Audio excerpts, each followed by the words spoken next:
do Brasil é preocupante, mas não podemos retroceder. Continuarei honrando a confiança de todos vocês, seguindo o caminho certo. Vamos ouvir o deputado federal por Alagoas e também delegado Fábio Costa. Estou aqui no gabinete, na Câmara dos Deputados, e eu resolvi fazer esse vídeo para fazer um desabafo para vocês em relação a tudo que vem ocorrendo, ou melhor, parte dos absurdos que vem ocorrendo aqui no Brasil nos últimos meses, nos últimos tempos. Eu tenho recebido diversas mensagens de vocês, transmitindo também essa indignação, essa insatisfação e muitas vezes nos cobrando para que a gente possa mudar esses absurdos que estão sendo implementados aqui no Brasil. Mas infelizmente, muitas vezes, assim como vocês, eu também fico indignado, mas impotente em relação a tantos absurdos. Impotente porque acerca do que o Supremo Tribunal Federal está fazendo agora, julgando e praticamente liberando o uso de drogas aqui no Brasil, liberando o uso da maconha. Agora, se isso prosperar, se esse julgamento prosperar, os usuários de drogas, os viciados, vão consumir entorpecentes, vão fumar um baseado na frente dos policiais, na frente dos nossos filhos, em qualquer local público, e a gente não vai poder fazer absolutamente nada. É praticamente, na verdade, é a legalização expressa das drogas no Brasil, quando a gente sabe que essa droga tem que vir de algum traficante. Eu não preciso nem dizer o mal que as drogas causam para as pessoas. Mas se o Congresso Nacional decidiu que o uso de drogas para o uso pessoal, para o consumo pessoal, não pode causar a prisão de um indivíduo, mas que esse usuário seria passível de sofrer algumas medidas alternativas, agora o Supremo diz que nem isso pode acontecer, incentivando ainda mais o consumo de entorpecentes no Brasil. Mas o que é que nós podemos fazer se o Congresso disciplinou essa matéria e disse que isso era, sim, uma conduta proibida, mas o Supremo Tribunal Federal, mais uma vez, invade a competência legislativa e vai legislar sem ter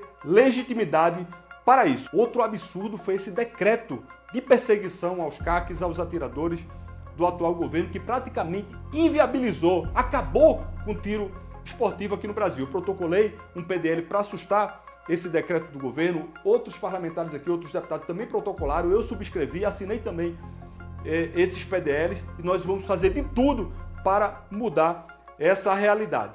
Enquanto a gente vê a perseguição em relação aos cidadãos cumpridores da lei que têm uma arma legal, por outro lado, a gente vê a perseguição aos policiais que estão enfrentando o crime organizado em São Paulo, quando um dos seus militares foi assassinado covardemente e a gente não viu ninguém do governo federal, nem o ministro, nem o presidente da República se manifestando em relação ao assassinato covarde desse policial. Mas quando a polícia foi enfrentar esses criminosos e foi recebida a tiros, os ministros do governo federal rapidamente se manifestaram em favor desses bandidos. E hoje, 3 de agosto, nós acompanhamos mais um descalabro, como se fosse a coisa mais normal do mundo. O advogado do atual presidente Lula assumindo como ministro do Supremo Tribunal Federal. Em qualquer país sério, isso jamais seria cogitado.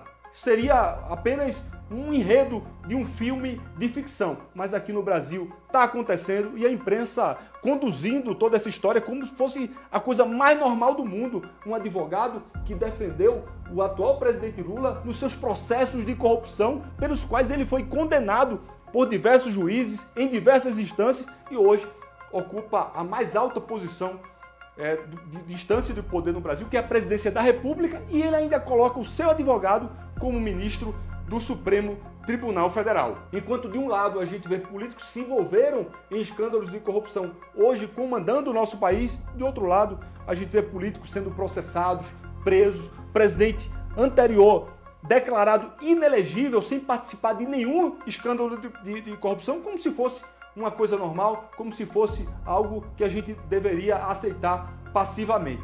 E o presidente da República, que jurou defender os mais pobres, aumenta a cada dia a carga de impostos. Eu recebi um áudio de um comerciante de Arapiraca dizendo que seu negócio praticamente vai ser inviabilizado porque ele faz importações de produtos para comercializar e dar sustento à sua família, e com o implemento de impostos por parte do atual ministro da Economia, esse negócio dele praticamente vai se tornar inviável. E é isso que o governo quer, que a população se torne cada vez mais refém e dependente dos programas sociais para transformar essas pessoas em curral eleitoral. Infelizmente, a gente se depara com toda essa situação, mas eu quero finalizar dizendo que nós não podemos perder a esperança. Realmente, o momento pelo qual nós estamos passando é muito difícil, mas nós não podemos recuar, nós não podemos desistir e vamos continuar lutando por dias melhores e por um país melhor.